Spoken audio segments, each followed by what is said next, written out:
ನಮಸ್ಕಾರ ಸ್ನೇಹಿತರೆ, ಗೃಹಲಕ್ಷ್ಮಿಯರಿಗೆ ಭರ್ಜರಿ ಗುಡ್ ನ್ಯೂಸ್. ಹೌದು, 2,000 ಹಣ ನಿಮ್ಮ ಖಾತೆಗಳಿಗೆ ಬರ್ತಾ ಇದೆ. 21ನೇ ಕಂತಿಗಾಗಿ ಸುಮಾರು 2,500 ಕೋಟಿ ಫಂಡ್ ಅನ್ನು ಹಣಕಾಸು ಇಲಾಖೆಯಿಂದ ಮಹಿಳಾ ಮತ್ತು ಮಕ್ಕಳ ಕಲ್ಯಾಣ ಇಲಾಖೆ ರಿಲೀಸ್ ಮಾಡಿಕೊಂಡಾಗಿದೆ. ಹಾಗಾದರೆ ನಿಮ್ಮ ಖಾತೆಗಳಿಗೆ ಇನ್ಮೇಲಿಂದ 2,000 ಹಣ ಬರಲಿದೆ. ಈ ಒಂದು ಗೃಹಲಕ್ಷ್ಮಿ ಯೋಜನೆಯ 21ನೇ ಕಂತಿನ ಹಣ ನಿಮ್ಮ ಖಾತೆಗಳಿಗೆ ಬರಲಿದೆ ಅಂತಕ್ಕಂತಹ ಮಾಹಿತಿಯನ್ನು ಸ್ವತಃ ಲಕ್ಷ್ಮೀ ಹೆಬ್ಬಾಳ್ಕರ್ ಅವರೇ ಕೊಟ್ಟಿದ್ದಾರೆ. ಹಾಗಾದರೆ ಏನು ಸ್ಪಷ್ಟನೆಯನ್ನು ಕೊಟ್ಟಿದ್ದಾರೆ? 22ನೇ ಕಂತಿನ ಹಣ ಕೂಡ ಬರಬೇಕಾಗಿದೆ, 23ನೇ ಕಂತಿನ ಹಣ ಕೂಡ ಬರಬೇಕಾಗಿದೆ.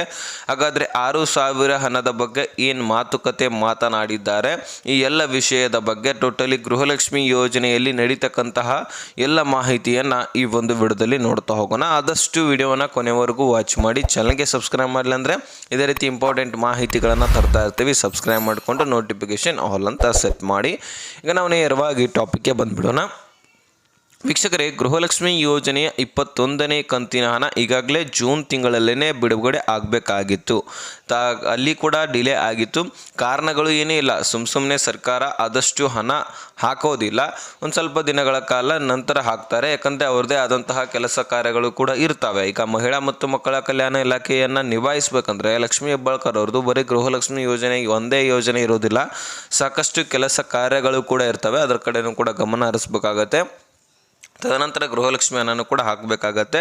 ಈಗಾಗಲೇ ಡಿಲೇ ಆಗಿರುವಂಥದ್ದು ಸಾಕು, ಇನ್ಮೇಲಾದರೂ ಹಣ ಹಾಕ್ತಾರಾ ಅಂತಕ್ಕಂಥದ್ದನ್ನು ನಾವು ನೋಡಬೇಕಾಗಿದೆ. ಈಗ ಸರ್ಕಾರ ಕೊಟ್ಟಿರ್ತಕ್ಕಂತಹ ಮಾಹಿತಿ ಪ್ರಕಾರ ಸುಮಾರು 2,500 ಕೋಟಿ ಫಂಡನ್ನು ರಿಲೀಸ್ ಮಾಡಿಕೊಂಡಾಗಿದೆ. ಇನ್ನು ನಿಮ್ಮ ಖಾತೆಗಳಿಗೆ ಸ್ಪೀಡಾಗಿ ಹಣ ಜಮಾ ಮಾಡೋದು ಬಾಕಿ ಇದೆ ಅಂತಕ್ಕಂತಹ ಆಶ್ವಾಸನೆಯನ್ನು ಸದ್ಯಕ್ಕೆ ಕೊಟ್ಟಿದ್ದಾರೆ. ಹಾಗಾದರೆ ಕಾಯ್ದು ನೋಡಬೇಕಾಗಿದೆ. ನಿಮ್ಮ ಖಾತೆಗಳಿಗೆ 2 ದಿನದಲ್ಲಿ ಹಣ ಬರಲಿದೆ ಅಂತಕ್ಕಂತಹ ಮಾಹಿತಿಯನ್ನು ಲಕ್ಷ್ಮೀ ಹೆಬ್ಬಾಳ್ಕರ್ ಅವರು ಸ್ವತಃ ಸ್ಪಷ್ಟನೆಯನ್ನು ಕೊಟ್ಟಿರ್ತಕ್ಕಂಥದ್ದು. ಇನ್ನು 20ನೇ ಕಂತಾಗಿರಲಿ 19ನೇ ಕಂತಾಗಿರಲಿ ಏನಾದರೂ ಯಾರ್ಯಾರು ಗೃಹಲಕ್ಷ್ಮಿಯರಿಗೆ ಪೆಂಡಿಂಗ್ ಉಳಿದಿದೆ ನೋಡಿ, ಅಂತಹ ಮಹಿಳೆಯರಿಗೆ 2,000 ಬರ್ತಾ ಇಲ್ಲಪ್ಪ ಅಂದರೆ ನೀವು ಈ ಕೆಲಸ ಮಾಡಬೇಕಂತ ಹೇಳ್ಬಿಟ್ಟು ಲಕ್ಷ್ಮೀ ಹೆಬ್ಬಾಳ್ಕರ್ ಅವರು ತಿಳಿಸಿದ್ದಾರೆ. ಹೌದು, ಬಹಳಷ್ಟು ಫಲಾನುಭವಿಗಳನ್ನು ಮತ್ತೆ ರಿವೆರಿಫಿಕೇಷನ್ ಮಾಡಿ ಗೃಹಲಕ್ಷ್ಮಿ ಯೋಜನೆಯಿಂದ ತೆಗೆದಾಕಲಾಗ್ತಾ ಇದೆ. ಅದಂತರೂ ಬೇರೆ. ಆದರೆ ನೀವು ಎಲಿಜಿಬಲ್ ಇದ್ರೂ ಸಹಿತ ನಿಮ್ಮ ಖಾತೆಗಳಿಗೆ ಗೃಹಲಕ್ಷ್ಮಿ ಹಣ ಬರ್ತಾ ಇರೋದಿಲ್ಲ. ಅಂತಹ ಮಹಿಳೆಯರಿಗೆ ಒಂದು ಮಾಹಿತಿಯನ್ನು ಕೊಟ್ಟಿದ್ದಾರೆ. ಬಹಳಷ್ಟು ಫಲಾನುಭವಿಗಳು ಏನು ಮಾಡ್ತಾ ಇದ್ದಾರೆ, ಕ್ರೆಡಿಟ್ ಆಗ್ತಾ ಇರುತ್ತೆ, ಆದರೆ ಅಕೌಂಟಿನಲ್ಲಿ ನೋಡಿದ್ರೆ ದುಡ್ಡೇ ಇರೋದಿಲ್ಲ. ಅವರು ಏನು ಮಾಡಿರ್ತಾರೆ ಅಂದರೆ EMI ಮುಖಾಂತರ ಸಾಲವನ್ನು ಮಾಡಿರ್ತಾರೆ ಅಥವಾ ಯಾವುದಾದ್ರೂ ವಸ್ತುಗಳನ್ನು ಖರೀದಿ ಮಾಡಿರ್ತಾರೆ. ಈಗ ನೋಡಿ, ಬ್ಯಾಂಕ್ಗಳಲ್ಲಿ EMIನ ಮುಖಾಂತರ ಟ್ರೆಜರಿಗಳಾಗಿರಲಿ, ಫ್ರಿಜ್ಗಳಾಗಿರಲಿ, ಟಿವಿಗಳಾಗಿರಲಿ, ಮೊಬೈಲ್ಗಳಾಗಿರಲಿ, ಬೆಡ್ಗಳಾಗಿರಲಿ, ಸೋಫಾಗಳಾಗಿರಲಿ, ಈ ರೀತಿ ಯಾವುದೇ ಮನೆ ಬಳಕೆಯ ವಸ್ತುಗಳನ್ನು ತೆಗೆದುಕೊಂಡಿದ್ದಾಗಿರಲಿ ಅಥವಾ ಪರ್ಸ್ನಲ್ ವಸ್ತುಗಳನ್ನು ತೆಗೆದುಕೊಂಡಿದ್ದಾಗಿರಲಿ, ಸೊ ಅಂತಹ ಒಂದು ವಸ್ತುಗಳಿಗೆ EMI ಮುಖಾಂತರ ನೀವು ಲೋನನ್ನು ಮಾಡಿಸಿರ್ತೀರಿ. ಆ ಒಂದು ಲೋನು ಏನಾಗ್ತಾ ಇರುತ್ತೆ, ಪ್ರತಿ ತಿಂಗಳು ಕೂಡ ಕಟ್ ಆಗ್ತಾ ಇರುತ್ತೆ. ನಿಮ್ಮ ಅಕೌಂಟ್ನಲ್ಲಿ ಯಾವುದೇ ರೀತಿ ದುಡ್ಡಿದ್ರೂ ಸಹಿತ ಅವರಿಗೆ ಎಷ್ಟು ಅಮೌಂಟು ಪ್ರತಿ ತಿಂಗಳು ಕಟ್ ಮಾಡ್ಕೊಳ್ತಾ ಇರ್ತಾರೆ, ಆ ಒಂದು ದುಡ್ಡನ್ನು ಕಟ್ ಮಾಡ್ಕೊಳ್ಳದೆ ಬಿಡ್ತಾರೆ. ಆದರೆ ಇಲ್ಲಿ ಗೃಹಲಕ್ಷ್ಮಿ ಹಣ ಜಮಾ ಆದ ಬಳಿಕ ದಿಢೀರನೆ ಕೂಡ ಕಟ್ ಮಾಡ್ಕೊಳ್ಬೋದು. ಬರೀ ಗೃಹಲಕ್ಷ್ಮಿ ಅಷ್ಟೇ ಅಲ್ಲ, ಬೇರೆ ನೀವು ದುಡ್ಡನ್ನು ಹಾಕಿದ್ರೂ ಸಹಿತ ದಿಢೀರನೆ ಕಟ್ ಮಾಡುವಂಥದ್ದು ಇರುತ್ತೆ.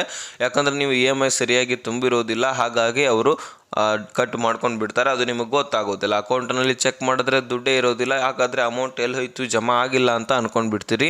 ಒಂದು ಸಾರಿ ಟ್ರಾನ್ಸಾಕ್ಷನ್ ಚೆಕ್ ಮಾಡ್ಕೊಂಡು ನೋಡ್ಕೊಳ್ಳಿ, ನಿಮಗೆ ಗೊತ್ತಾಗುತ್ತೆ ಗೃಹಲಕ್ಷ್ಮಿ ಹಣ ಜಮಾ ಆಗಿರೋದು ಅಥವಾ ಇಲ್ಲದಿರುವುದು. ಅದರಲ್ಲಿ ನೀವು ಕ್ಲಾರಿಟಿಯನ್ನು ಪಡ್ಕೊಳ್ಬೋದು. ಇನ್ನು ಗೃಹಲಕ್ಷ್ಮಿ ಯೋಜನೆಯಲ್ಲಿ ಗೃಹಲಕ್ಷ್ಮಿಯರು, ಮುಖ್ಯವಾಗಿ ಹಳ್ಳಿಯಲ್ಲಿರ್ತಕ್ಕಂತಹ ಗೃಹಲಕ್ಷ್ಮಿಯರು ತಮ್ಮ ಬ್ಯಾಂಕ್ ಅಕೌಂಟ್ಗಳನ್ನು ಚಾಲ್ತಿಗೊಳಿಸಿಲ್ಲ, ಅವು ಡೆಡ್ ಅಕೌಂಟ್ಗಳಂತ ಆಗಿದ್ದಾವೆ. ಹಾಗಾಗಿ ಆ ಒಂದು ಅಕೌಂಟ್ಗಳನ್ನು ಓಪನ್ ಮಾಡಿಸ್ಕೊಳ್ಬೇಕಾಗತ್ತೆ. ಓಪನ್ ಮಾಡಿಸ್ಕೊಂಡ್ರೆ ಮಾತ್ರ ಅವರಿಗೆ ಗೃಹಲಕ್ಷ್ಮಿ ಯೋಜನೆಯ ಹಣ ಜಮಾ ಆಗತ್ತೆ ಅಂತ ಹೇಳಿದ್ದಾರೆ. ಯಾಕಂದರೆ ಬಹಳಷ್ಟು ಫಲಾನುಭವಿಗಳು ಟ್ರಾನ್ಸಾಕ್ಷನ್ ಮಾಡಿಸ್ಕೊಳ್ಳೋದಿಲ್ಲ, ಅಮೌಂಟ್ ಹಾಕೋದು ತೆಗೆದು ಮಾಡೋದಿಲ್ಲ, ಈ ಕಡೆ ಗೃಹಲಕ್ಷ್ಮಿ ಹಣನೂ ಕೂಡ ಜಮಾ ಆಗಿರೋದಿಲ್ಲ. ಹಾಗಾಗಿ ಅದು ಅಕೌಂಟು ಡೆಡ್ ಅಕೌಂಟ್ ಅಂತ ಆಗಿರುತ್ತೆ. ತದನಂತರ ಅದನ್ನು ಓಪನ್ ಮಾಡಿಸ್ಕೊಳ್ಬೇಕಾಗತ್ತೆ ಬ್ಯಾಂಕಿನಲ್ಲಿ ಹೋಗಿ. ಆಮೇಲೆ ನಿಮಗೆ ಗೃಹಲಕ್ಷ್ಮಿ ಹಣ ಅಷ್ಟೇ ಅಲ್ಲ, ಬೇರೆ ಬೇರೆ ಯಾರ್ಯಾರು ಬಿಡ್ತಾ ಇರ್ತಾರೆ ಅದು ಕೂಡ ಮತ್ತು ಗೃಹಲಕ್ಷ್ಮಿ ಹಣ ಕೂಡ ಜಮಾ ಆಗುತ್ತೆ. ಅದನ್ನು ಮುಖ್ಯವಾಗಿ ಹೋಗಿ ಆ ಕೆಲಸವನ್ನು ಮಾಡಿಸ್ಕೊಳ್ಳಿ.